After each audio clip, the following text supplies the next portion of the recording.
जय गुरु जी। शिव जी के 12 ज्योतिर्लिंग अवतार का सविस्तर वर्णन। नंदीश्वर जी कहते हैं, मुने अब तुम सर्वव्यापी भगवान शंकर के 12 अन्य ज्योतिर्लिंग स्वरूपी अवतारों का वर्णन श्रवण करो, जो अनेक प्रकार के मंगल करने वाले हैं। उनके नाम ये हैं: सौराष्ट्र में सोमनाथ, श्रीशैल पर मल्लिकार्जुन, उज्जैनी में महाकाल, ओंकार में अमरेश्वर, हिमालय पर केदार, डाकिनी में भीमशंकर, काशी में विश्वनाथ, गौतमी के तट पर त्र्यंबकेश्वर, चिताभूमि में वैद्यनाथ, दारुक वन में नागेश्वर, सेतुबंध पर रामेश्वर और शिवालय में घुश्मेश्वर। मुने परमात्मा शंभु के ये ही वे 12 अवतार हैं। ये दर्शन और स्पर्श करने से मनुष्यों को सब प्रकार का आनंद प्रदान करते हैं। मुने उनमें पहला अवतार सोमनाथ का है। यह चंद्रमा के दुख का विनाश करने वाला है। इनका पूजन करने से क्षय और कुष्ठ आदि रोगों का नाश हो जाता है। यह सोमेश्वर नामक शिव अवतार सौराष्ट्र नामक पावन प्रदेश में लिंग रूप से स्थित है। पूर्व काल में चंद्रमा ने इनकी पूजा की थी। वहीं संपूर्ण पापों का विनाश करने वाला एक चंद्रकुंड है, जिसमें स्नान करने से बुद्धिमान मनुष्य संपूर्ण रोगों से मुक्त हो जाता है। परमात्मा शिव ने सोमेश्वर नामक महालिंग का दर्शन करने से मनुष्य पाप से छूट जाता है और उसे भोग और मोक्ष सुलभ हो जाते हैं। तात शंकर जी का मल्लिकार्जुन नामक दूसरा अवतार श्रीशैल पर हुआ। वह भक्तों को अभीष्ट फल प्रदान करने वाला है। मुने भगवान शिव परम प्रसन्नता पूर्वक अपने निवासभूत कैलाशगिरी से लिंग रूप में श्रीशैल पर पधारे हैं। पुत्र प्राप्ति के लिए इनकी स्तुति की जाती है। मुने यह जो दूसरा ज्योतिर्लिंग है, वह दर्शन और पूजन करने से महासुख कारक होता है और अंत में मुक्ति भी प्रदान कर देता है। इसमें तनिक भी संशय नहीं है। तात शंकर जी का महाकाल नामक तीसरा अवतार उज्जैनी नगरी में हुआ। वह अपने भक्तों की रक्षा करने वाला है। एक बार रत्नमाल निवासी दूषण नामक असुर, जो वैदिक धर्म का विनाशक, विप्रद्रोही तथा सब कुछ नष्ट करने वाला था, उज्जैनी में जा पहुंचा। तब वेद नामक ब्राह्मण के पुत्र ने शिव जी का ध्यान किया। फिर तो शंकर जी ने तुरंत ही प्रकट होकर हुंकार द्वारा उस असुर को भस्म कर दिया। तत्पश्चात अपने भक्तों का सर्वथा पालन करने वाले शिव देवताओं के प्रार्थना करने पर महाकाल नामक ज्योतिर्लिंग स्वरूप से वहीं प्रतिष्ठित हो गए। इन महाकाल नामक लिंग का प्रयत्न पूर्वक दर्शन और पूजन करने से मनुष्य की सारी कामनाएं पूर्ण हो जाती हैं और अंत में उसे परम गति प्राप्त होती है। परम आत्मबल से संपन्न परमेश्वर शंभु ने भक्तों को अभीष्ट फल प्रदान करने वाला ओंकार नामक चौथा अवतार धारण किया। मुने विंध्यगिरि ने भक्ति पूर्वक विधि विधान से शिव जी का पार्थिव लिंग स्थापित किया। उसी लिंग से विंध्य का मनोरथ पूर्ण करने वाले महादेव प्रकट हुए। तब देवताओं के प्रार्थना करने पर भुक्ति मुक्ति के प्रदाता भक्त वत्सल रिंग रूपी शंकर वहां 2 रूपों में विभक्त हो गए। मुनीश्वर उनमें एक भाग ओंकार में ओंकारेश्वर नामक उत्तम लिंग के रूप में प्रतिष्ठित हुआ और दूसरा पार्थिव लिंग परमेश्वर नाम से प्रसिद्ध हुआ। मुने इन दोनों में जिस किसी का भी दर्शन पूजन किया जाए, उसे भक्तों की अभिलाषा पूर्ण करने वाला समझना चाहिए। महामुने, इस प्रकार मैंने तुम्हें इन दोनों महादिव्य ज्योतिर्लिंगों का वर्णन सुना दिया। परमात्मा शिव के 5वें अवतार का नाम है केदारेश। वह केदार में ज्योतिर्लिंग रूप से स्थित है। मुने वहाँ श्री हरि के जो नर नारायण नामक अवतार हैं, उनके प्रार्थना करने पर शिवजी हिमगिरी के केदार शिखर पर स्थित हो गए। वे दोनों उस केदारेश्वर लिंग की नित्य पूजा करते हैं। वहाँ शंभु दर्शन और पूजन करने वाले भक्तों को अभीष्ट प्रदान करते हैं। तात सर्वेश्वर होते हुए भी शिव इस खंड के विशेष रूप से स्वामी हैं। शिव जी का यह अवतार संपूर्ण अभिष्टों को प्रदान करने वाला है। महाप्रभु शंभु के छठे अवतार का नाम भीम शंकर है। इस अवतार में उन्होंने बड़ी बड़ी लीलाएं की हैं और भीमासुर का विनाश किया है। काम रूप देश के अधिपति राजा सुदक्षिण शिव जी के भक्त थे। भीमासुर उन्हें पीड़ित कर रहा था। तब शंकर जी ने अपने भक्तों को दुख देने वाले उस अद्भुत असुर का वध करके उनकी रक्षा की। फिर राजा सुदक्षिण के प्रार्थना करने पर स्वयं शंकर जी डाकिनी में भीम शंकर नामक ज्योतिर्लिंग स्वरूप से स्थित हो गए। मुने जो समस्त ब्रह्मांड स्वरूप तथा भोग मोक्ष का प्रदाता है, वह विश्वेश्वर नामक 7वां अवतार काशी में हुआ। मुक्तिदाता सिद्ध स्वरूप स्वयं भगवान शंकर अपनी पूरी काशी में ज्योतिर्लिंग रूप में स्थित है। विष्णु आदि सभी देवता, कैलाशपति शिव और भैरव नित्य उनकी पूजा करते हैं। जो काशी विश्वनाथ के भक्त हैं और नित्य उनके नामों का जप करते रहते हैं, वे कर्मों से निर्लिप्त होकर कैवल्य पद के भागी होते हैं। चंद्रशेखर शिव का जो त्र्यंबक नामक 8वां अवतार है, वह गौतम ऋषि के प्रार्थना करने पर गौतमी नदी के तट पर प्रकट हुआ था। गौतम की प्रार्थना से उन मुनि को प्रसन्न करने के लिए शंकर जी प्रेम पूर्वक ज्योतिर्लिंग स्वरूप से वहां अचल होकर स्थित हो गए। अहो, उन महेश्वर का दर्शन और स्पर्श करने से सारी कामनाएं सिद्ध हो जाती हैं। तत्पश्चात मुक्ति भी मिल जाती है। शिव जी के अनुग्रह से शंकर प्रिया परम पावनी गंगा गौतम के स्नेहवश वहाँ गौतमी नाम से प्रवाहित हुई। उनमें नवा अवतार वैद्यनाथ नाम से प्रसिद्ध है। उस अवतार में बहुत सी विचित्र लीलाएं करने वाले भगवान शंकर रावण के लिए आविर्भूत हुए थे। उस समय रावण द्वारा अपने लाए जाने को ही कारण मानकर महेश्वर ज्योतिर्लिंग स्वरूप से चिता भूमि में प्रतिष्ठित हो गए। उस समय से वे त्रिलोकी में वैद्यनाथेश्वर नाम से विख्यात हुए। वे भक्ति पूर्वक दर्शन और पूजन करने वाले को भोग मोक्ष के प्रदाता हैं।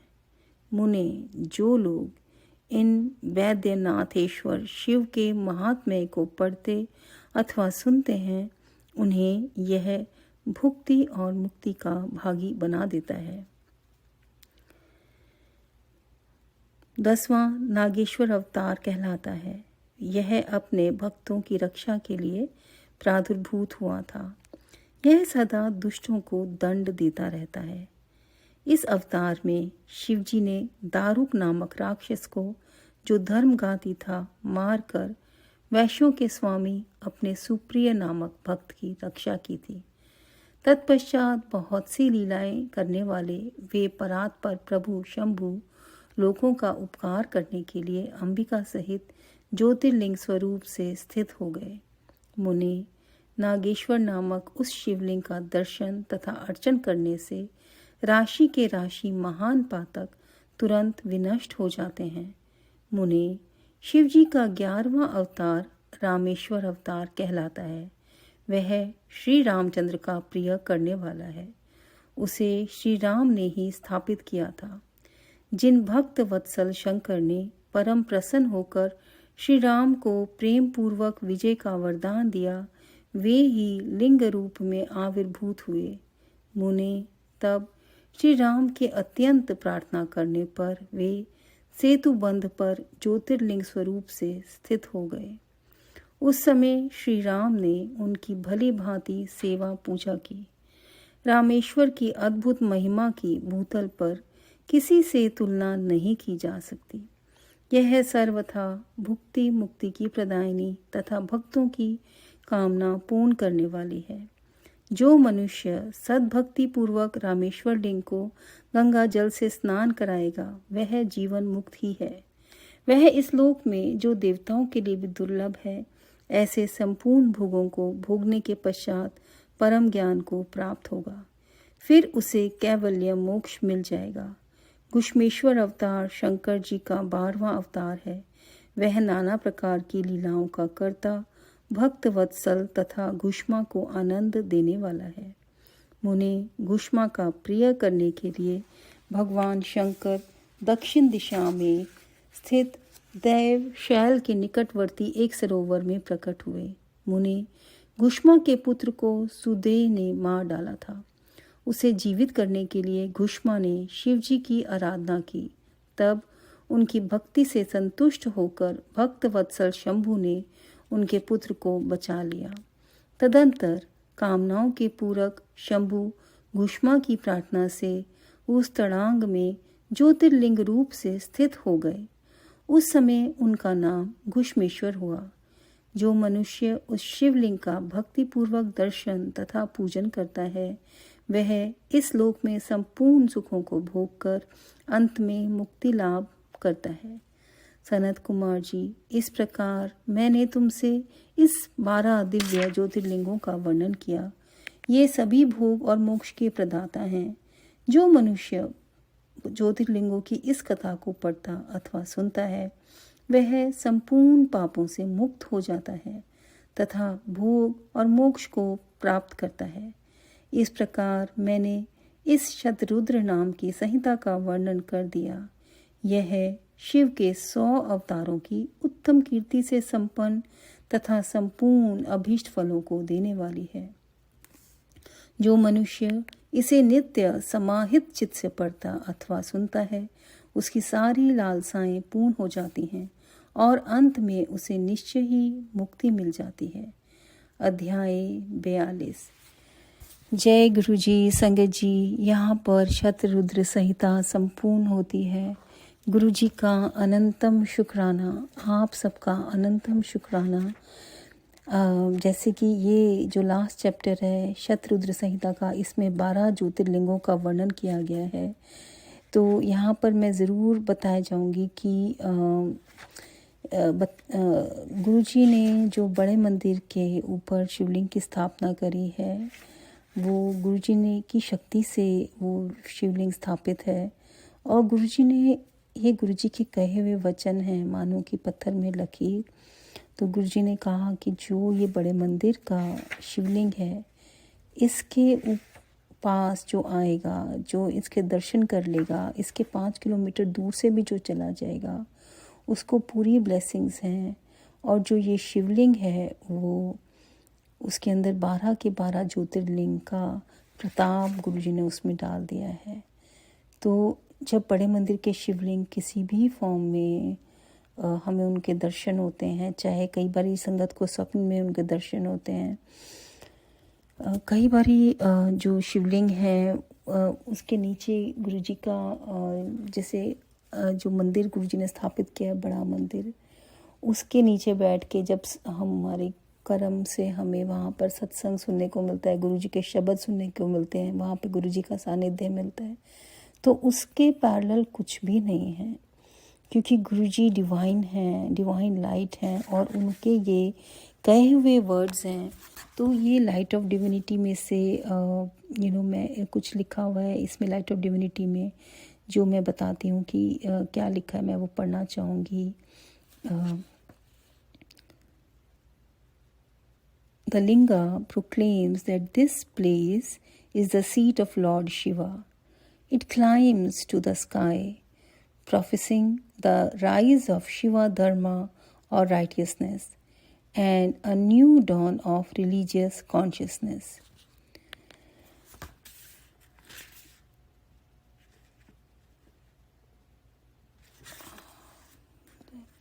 An impossible dome gets built. These grounds of Mandir are indeed Lord Shankara's, borne out by stupendous incidents that have been witnessed by those involved in its construction and those who frequent the temple. When the Mandir was being built, its dome, as instructed by Guruji, had to be built in the shape of a Shivlinga. divine symbol of Lord Shiva. This was possible provided a solid base was given to the structure. But Guruji wanted a hollow base. The architect believed this design was unfeasible and put up stiff resistance. Yet, construction began as per Guruji's wishes. The lower half of the linga was built without any problem, but the top developed a crack in the absence of any sort of support. Guruji's construction in charge, a Sikh devotee known as Raghuveer, who incidentally has very weak eyesight and thereby hangs another fascinating tale of Guruji's power at work for those who would seek and find, was told of the problem. He asked the constructor to give it a second shot, but the result was disappointingly the same. The problem was put before Guruji, and Guruji said, "Ask them to try it once again, and this time I will provide my base for support." So construction was taken up for the third time, and the circular top was made without any fissures whatsoever. Guruji's support had evidently made up for the inherent physical weakness of the structure. That it is his spiritual force which keeps the structure from collapsing and was also made manifest. When it was built, the Shivalinga was made up of lightweight and light-colored tiles. Later, the lightweight tiles were replaced with black granite tiles. On top of that, a heavy chandelier was hung from the middle of the linga. Thus, not only was an unfeasible structure built, weight was added onto it, but Guruji's grace, it remains resilient and stable, confounding the seemingly inflexible laws of the physical world.